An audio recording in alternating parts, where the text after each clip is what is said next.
Hey guys, how are you doing today? Today we're going to be doing another Student Live interview. We are going to be interviewing Avery today. I'm very excited to have her on. Hey, how are you? I am good. How are you? I'm Oh, good. geez. Sorry, there's like this thing in my way. You're totally fine. Glad we got that technical difficulty figured out. That's not my first time dealing with that. So Oh my goodness, yes, me too. Didn't even realize that was a thing. yeah, honestly, like I just thought that Instagram automatically updated. So Yeah, exactly. That's yeah, what I thought. Had no idea it yeah. was even there. But anyways, how are you doing? Oh, she left. Um, There we go. I'll request to have her back on again. Sorry for the technical difficulties, guys.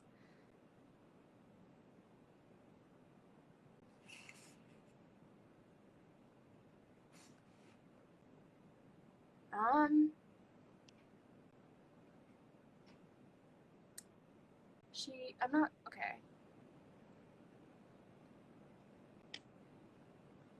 I'm not exactly sure where she went.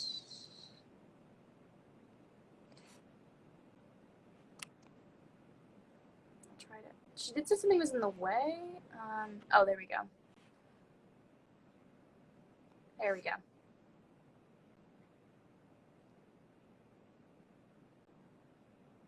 Should be coming up in just a sec. There we go. Sorry, my internet kicked me off.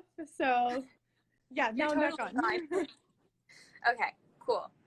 First of all, how are you? I'm doing great. How are you? I'm good. I'm good. All right, so let's start this off. Can you tell me a little bit about like your backgrounds, like where you're from, what sport you play, your position, what school you went to, how you got into the sport, all of that. Yeah, sounds good. So I actually grew up in a little town called Wasion, Ohio. So it's near Toledo, if you guys know where that's at. And so I grew up, I play soccer. I'm actually a center mid, but majority of my life I played all over the field, anywhere from goalie all the way to forward. So I've done at just about every position. But yeah, so growing up in Wasion, I just went to the Wasion High School there and joined the high school soccer team. I played club up until high school. And then I decided that I wanted to try other sports. So I stopped playing club but I knew that I wanted to continue playing soccer in college. And so now I'm at Huntington University, and that's where I'm at now, playing center mid. So yeah, that's super exciting. So how did you know that you wanted to play in college? Because I know you said that you like you did club up until like high school. What made you decide that you wanted to stick with soccer in college? yeah, so I actually started playing soccer when I was about 5 years old. And so it's something that my parents, neither one of them played, and they didn't know too much about the sport. So my dad really dug into it. Like he would watch training videos, he would read books about it because he wanted to help me improve. And since he didn't know much about it, he did everything that he could to help me. And so, like, starting then, it was kind of just the dream is like, oh my goodness, I want to play soccer in college. And I told him that when I was probably like 6 years old. And so it was something that he kind of stuck with me. And so he like kept reminding me like, hey, Avery, do you still want to play? And so growing up, I was like, yes, that's what I want to do. And so it was just a goal of mine. And so I'm the type of person that like when I set a goal, I want to achieve it. And so I didn't really have like in mind, oh, I want to go to a big school, small school. That was something that I decided once I was in high school. But I just knew that I wanted to continue playing the sport because I loved it. I love the game. I love what it represents, and I love the people who play it. So just something that I knew I wanted to continue. Yeah, no, like having that parent support like from a young age too, like really helps you bond, like build like a special bond with your Yeah. parents. That happened with me with my dad, not necessarily with playing sports, but like loving sports and watching them. And my dad was always like a huge like encouraging part of my life there. So yeah. So how was your recruitment process for Huntington? So I figured out pretty early on that I wanted to go to a smaller Christian school. And so I reached out to a few different schools. I only looked at two. Huntington was one and then another one. And so I met the coach, contacted her, and we continued to email and phone call back and forth. I ended up coming to campus, loved the campus, loved the professors. They had the major that I wanted. And so it was just kind of a perfect fit. The coach was great. I mean, the team was just like overwhelmingly accepting, made me feel very welcomed. And so it was a pretty easy commitment for me. I just knew that I wanted to continue, and Huntington was a great fit. So yeah, no, like that's awesome to like just not only have like that accepting and supportive environment with your team and like your coaching staff, but also like having that the major that you want to do and just feeling like at home at the school is also super important. Because Huntington's a D3 school, right? So Huntington is NAIA. Oh, okay. Little different, yeah. Yeah. But still like having that like balance of like your academics and your athletics is super important. And you did kind of touch on like the answers to my next two questions. So like for like what were like the specifics that you were looking for like like athletically or academically, like the specific things that you were looking for? So academically, I wanted a small school. So Wasion was a very small high school. I mean, I graduated with like 140 in my class. So I have friends who graduated with like 30. So there's a big difference there, but I knew that I wanted a smaller school. And just when I came here to campus, it was a great fit. Like everything is just right here. You don't really have to travel to go get the things that you need. And then I met my professors. So I'm in the business and the biology side, so I have kind of a wide range there when it comes to my professors, but all of them were extremely like understanding and accepting of the thing that I wanted to do, and so they made it fit. Like they made it fit my schedule, and with it being a smaller school, a lot of our students here are athletes, so the professors are very understanding of when we have games or when we have practices, they will help us work around it. And so that made my life at least a lot easier, because I do care about my academics, and I was very nervous about, oh my goodness, I'm gonna have to miss class for a game. Like that freaked me out a little bit. And so for them to be so understanding, that made me feel a lot better, and it made the transition that much easier. Yeah, no, having your professors on your side for a lot of this and like being so understanding, I'm sure is so helpful, because balancing the athletics and the academics, like I know is really, really difficult.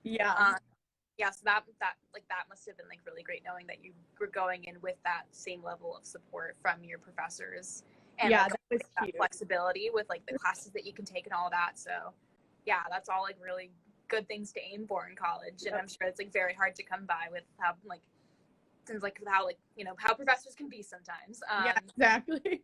Yeah. So what's your favorite thing about being a student athlete?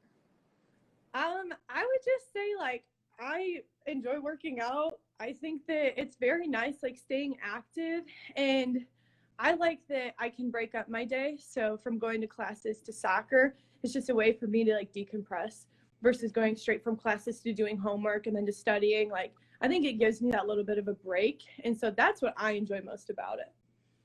Yeah, like being like I'm sure like being like STEM student studying biology and like even business, like that it's on its own, like being a college student on its own is like a lot of work.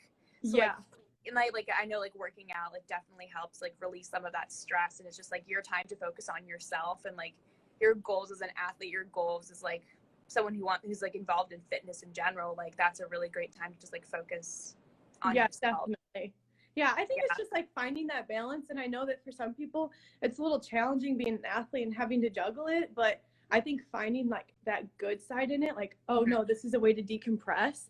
I think that that's a way to make the juggling a little bit easier. Yeah, because if it's like a huge stress relief thing, then like it's really gonna help with your mental health throughout the semester, even though like your schedule might be crazy busy, especially when your season's starting. But like being able to like get out some of that stress and like just genuinely like enjoy your time out there, I'm sure is gonna like help balance out that anxiety, that stress, all that much. 100%. Yeah. So on the flip side of things, what are the most challenging parts about being a student athlete, and how do you overcome those challenges? So for me, it was definitely missing class. That was a big one. Like I'm not a person, like if I'm sick, I really didn't miss a day of school just because I was so worried about the work that I was going to be missing. And so I mean, but then with my professors, they were super kind about it. And now, I mean, especially with Zoom now, like I feel like if I miss a class, I can go watch it on my own time. And so I honestly think that that's been a huge part of it, because we didn't have it before COVID. And so that's made my life a lot easier. So do your professors like record your classes and like upload them? Yeah, some of them do. And like, especially if we have games, I could ask my professor to record it and send it out so that way I could watch it. So That's really nice. yeah, that was I think it. yeah, I think with Massachusetts, like I go to school in Massachusetts, so like the professors don't always have that option because there's like a weird like recording law. Oh, that's Yeah, interesting. so we don't have that option, but it's good that you guys have that option. Like, Yeah. I'm sure that it helps with like keeping your schedule flexible and like making sure that you like when you have time to do stuff, you can actually do the stuff they need to get done and all that. Like, I'm sure that takes the stress off of it. Oh, 100%. Yeah. How did COVID impact your season? Like, did you guys have to postpone your season, or was it canceled entirely? So we had to go home early in the spring, which during that, so we stopped our spring training. It was really up in the air, but ended up being like middle of the summer. They just decided that my conference was going to continue playing in the fall. So okay. we dropped all of our non-conference games because majority of conferences did switch to the spring, so they weren't allowed to play us because it would count as a scrimmage, not as a game, and they had limited amounts that they could play. Yeah. So we doubled up on quite a few of our conference games. Our conference was split into like an A and B bracket, and so you played the teams in your bracket twice, and then you played the other teams once. And so that was kind of how they did it. We ended up having, we went all the way into our tournament. And so now the rest of the teams who made it into the national tournament, they're continuing to play in the spring when that national tournament starts. I think it starts soon. So that's really interesting. My school completely like canceled fall sports, and I know a lot of soccer leagues, like a lot of soccer teams, like their conferences pushed their season off to the spring. Like I don't think I've really talked to somebody who like actually got to play in the fall. Yeah, it's really great that you had that opportunity still. Yeah, it was awesome. I didn't meet any other teams that were able to play in the fall either. All the ones around us got pushed except for our conference. They just decided that we were going to continue playing, and we did, and it worked. Like, there were a few times that some teams had to go into quarantine and we had to postpone games. So some of the teams that we were supposed to play, we didn't end up playing them.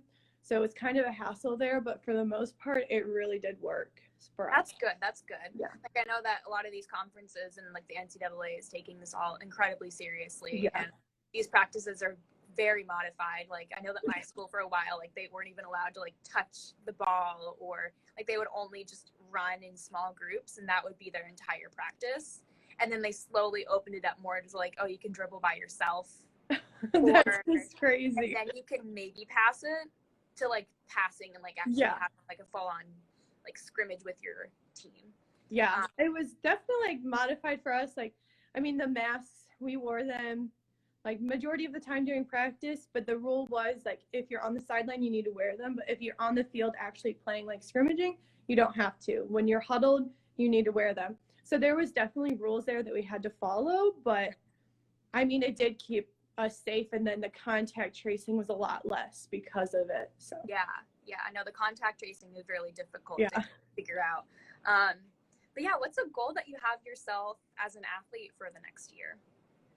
So one of the goals that I think I set for myself was just, for me personally, I just want to be the best leader on the team that I can be. So I'm going to be a senior next year, and I'm also one of the captains. And so for me, it was just, I want to leave these girls in a good place, so that way when it comes to next season, they are ready to go and they have great leadership to follow. And so for me, it's just pushing the girls to be the best that they can be, but also being someone that they can go to when they need help. And so that's really important for me.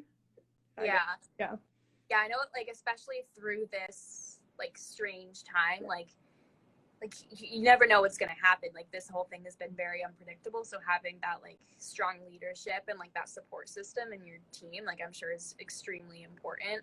Not even for just like on the field activities, like off the field too. Like, you always need that like support group. So like having that like strong leadership role and being able to build that community within your team, I'm sure is like super helpful for the younger players. Yeah, definitely. And it's like I'm so excited that I get to play soccer and that it's my last season, but soccer isn't going to continue with me. These friendships and these girls are. And so whatever I can do to help them and to make that last, I think that that's a little bit more important to me. So yeah, no, like those relationships, I know that like the team, like the relationships that you build with your teammates, you all go through an incredibly unique experience together. Like going through the highs and lows of a season, like that's very hot, like difficult to replicate somewhere else, and it like creates such a strong bond. And like, Definitely. yeah, and like those relationships, I know to like all the athletes that I talk to, like it means the world to them. Yeah. Like they're like lifelong friends. Yeah, 100%. Yeah. So like, do you have any advice for high school athletes that are looking to get recruited into college right now? Like, especially with the pandemic, like some might not be able to play right now. Like, what advice do you have for them? I would just say, like, reach out. Like, there are so many schools out there, and like all of the, I mean, it ranges from D1, D2, D3, NII. Like, there are so many schools out there, and so it's just finding the right fit for you, because you will be able to do it. Like, if you train and if you push yourself, then you are going to be able to do it, and you're going to be able to play the sport that you want to play. So I would just say, yeah, continue to reach out and do what you can, because then people are going to see that and they're going to start reaching out to you. Yeah, like if you make that initiative, it's going to make you stand out among everybody else, especially right now when like motivation in students might be a bit lower. Like the more persistent you are, the more just the more persistent you are in general, it's going to like help you stand out a lot more as an Definitely. athlete. And I think if you're the one who's continuing to train during this time, I think coaches are going to recognize that. They're going to see that while times are different right now, but you're sticking with it, they're going to notice that. Yeah. Like we're all going through the similar thing, but it's like with all this time that we have on our hands, it's like all about how you use it. Yeah, definitely. Yeah. Time management. It's definitely key. Yeah. Yeah, it's like definitely tricky for all of us, and like we're all kind of going through it right now. Like this semester's been tough for so many people, but like making sure like you keep your goals in mind and all of that is very important when it comes very. to yeah, those were all the questions that I had. Did you have anything else that you wanted to say before we ended this? I don't think so. Just thanks for having me, and of course, hope that any advice that I had helps. And so yeah, no, thank you so much for coming on. I really appreciate you taking the time out of your day to talk to me. It was a great conversation. Thank you so much. You guys have a great day. You too. Bye. Bye.